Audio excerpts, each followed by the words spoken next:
Well, it's 2021. Figured I may as well start off fresh by doing something a little bit different. And by different, I of course mean my new design. I like it, fits more with a channel that is named Yoshi Player, and if you missed the stick figure, don't worry, he's still here on my chest. Please help me. And boy, it's been a long time since I've done a Let's Tackle video. What was the last one I did? Okay, figured I ever asked. Anyway, I have a big project planned for next month, so I thought it would be nice to do a smaller review for once. Just give you guys something to watch while I'm getting ready for those videos. Oh, and also the animation explosion stuff that's coming out on May 30th, but whatever. Anyway, for this review, I decided to take a look at a sequel to a game that I looked at nearly 6 years ago. I've had a fair amount of people asking me to review this game. I mean, yeah, most of those came from back when I first did it, but better late than never, I suppose. The only thing I wonder going into this is it better than the last game? Well, we may as well give Pac-Man and the Ghostly Adventures 2 a shot. For Let's Tackle, I am no veteran to Pac-Man. I've taken a look at the Pac-Man World Trilogy a few years back, but I also did a review on the first Ghostly Adventures game. To keep things short, I wasn't a big fan of it. I didn't like the controls, I didn't like the platforming, and I especially didn't like the camera. It was too generic for my liking, and I grew bored of it really quickly. You can go and watch my old review if you want, but keep in mind some things are a little bit outdated. I will admit I don't hate it as much as I used to, but my opinion mostly still stands. Like, a 4 out of 10 bad kind of game. I've also briefly talked about the cartoon show, but if I do that, then I'm going to remind myself of a time when I used to make some shitty videos. Okay, I will briefly say it is better than the game, but I still wouldn't say the show is anything special. I didn't like what they did with Pac-Man's character, and most of the side characters just came off as fluff. But the name Ghostly Adventures did strike a chord with many kids, and 1 year after the first game released, Namco decided to release a sequel. Let me tell you, it was actually quite hard to look for a copy of this game. Most of the ones I looked up were either in other countries or were the wrong version that I was looking for. Ironically, most of the versions I found were the PS3 version, but I decided not to review that because trying to capture PS3 games is a right pain in the ass. Eventually, I settled on getting the Wii U version. I know I'm probably one of like 10 people who still have my Wii U plugged in, but whatever, I decided to review that version anyway. And I'll just briefly say before I get into the game itself, no, the game doesn't take much advantage of the gamepad. All it really does is have the game on a second screen, which I suppose is more than what Tropical Freeze attempted to do. To start with the story, well, I actually don't really have much to say. I mean, what do you expect out of a game that was made for kids? I suppose that's a bit unfair. A lot of kids' games I played back in the day had really good stories, but this one is standard. I mean, what do you expect out of a licensed kids game? There's this evil ghost named Betrayus who wants to take over Pacopolis, and of course Pac-Man keeps trying to stop his plans. Only this time he claims that he has Pac-Man's parents, and Pac-Man has to try everything he can to get them back. But oh no, it turns out he doesn't actually have his parents. He was tricking him so he can get some sort of container. Again, I can't really say much. It's a standard story about Pac-Man being tricked, which seems silly because this guy is literally named Betrayus and Pac-Man still believes him. What part of betray us don't you understand? Oh, and look, even the game itself acknowledged this. I guess I'm not the only person who thought Pac-Man was a complete idiot this time around. And good gosh, I still can't stand this voice acting. Get the lemon rocket ready, Cersei!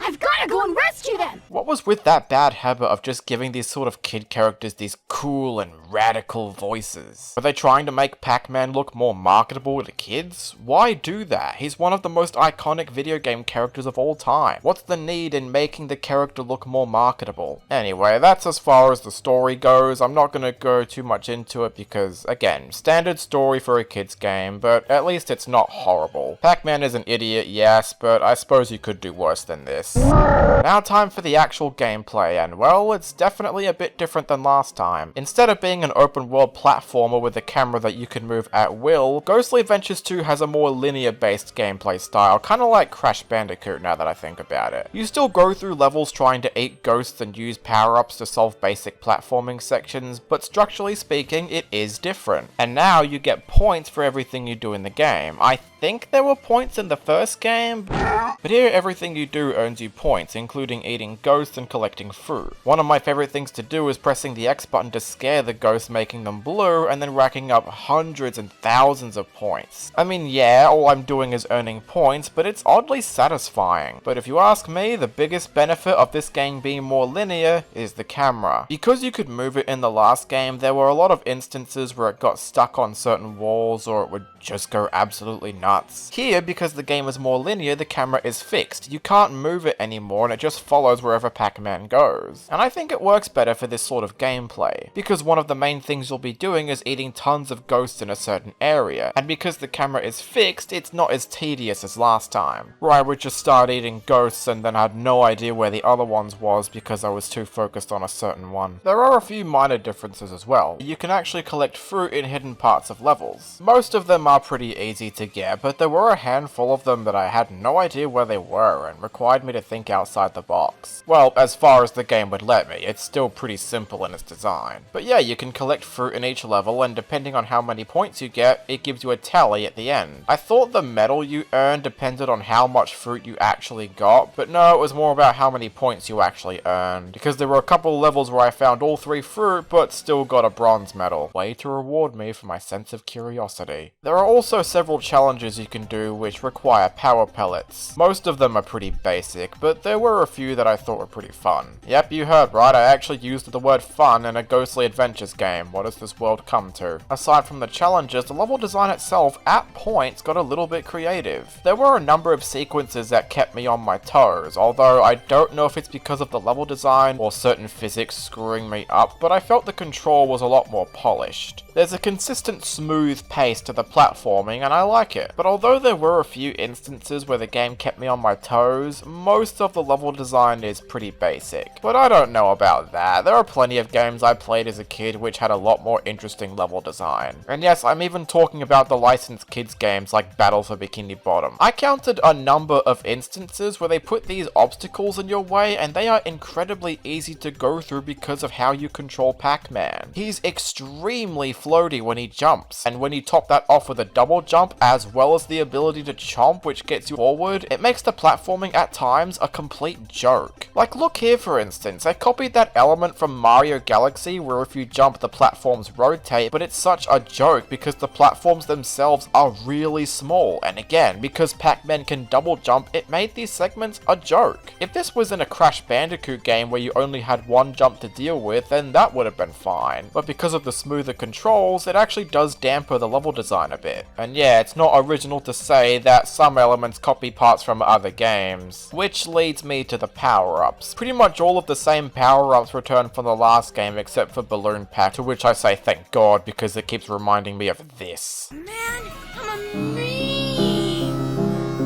But here they're a lot more polished. Again, I'm using that word a lot, but it pretty much applies to a lot of things in this game. They've given a few tweaks to these power-ups. With Fire Pac-Man, you can now glide across the level because of the fire that comes out of his shoes. And I actually had a lot of fun with this power-up. I think it might be my favorite in the game. Or how Chameleon Pac-Man can no longer turn invisible, but his tongue attack doesn't replace the chomp button. Instead, the tongue is used for X, which you can also use to swing across platforms, and yeah, this is reminding me of Super Mario Galaxy again. But one thing I do like is that if you do choose to use the tongue to eat ghosts, you actually get more points for it. So there could be a few sections where there are a few ghosts in your way and I use the tongue for more points, or when there's a situation where there's a ton of them, I can just use the chomp button to get rid of them all really quickly. It also helps that by pressing the R button, you can actually swap between regular Pac and the power-up you were recently using. It doesn't work for all the power-ups though. Metal Pac, for example, can't use it while he's on metal platforms, and I really hate Ball Pac-Man. The controls are way too loose and there were a lot of instances where I could barely stop myself and I fell off the edge. But outside of that abortion, most of the power-ups are fine. There's also a few instances where you take control of Pac-Man's friends and you shoot down ghosts, and this is basically just a watered down Star Fox. I admire the game for trying something different, but if I wanted to play Star Fox, I'll just go play Star Fox. I mean, at least they control well. There's nothing about them that's horrible. Although there was one fun highlight. I get to shoot the shit out of Pac-Man. In fact, that's probably the main word I would use to describe most of this game. It's fine. The platforming's fine, the power-ups are fine, except for this abortion. The different gameplay styles are fine, the graphics are fine, most of this game is just fine. The level design can be okay at points, but most of the time it's fairly uninspired. I can tell there was more effort put into this game than the last one. The controls are a lot more polished, the camera isn't as annoying, some of the power-ups got a few tweaks, and even the music isn't too bad. They actually composed some original scores for it. Yeah, the soundtrack isn't anything amazing, but kudos to them for actually composing something different, because most of the other tracks are either from the show or from other games like Pac-Man Championship Edition or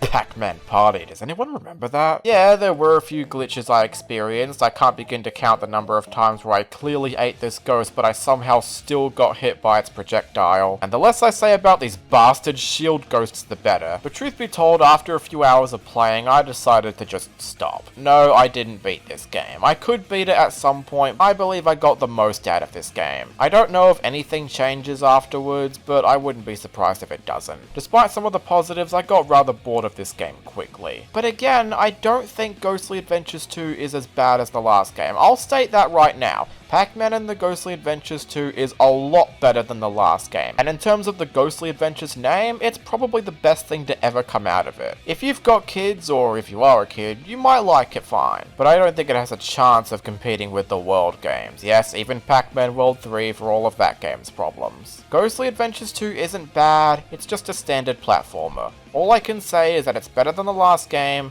but maybe that's all it really needed to be.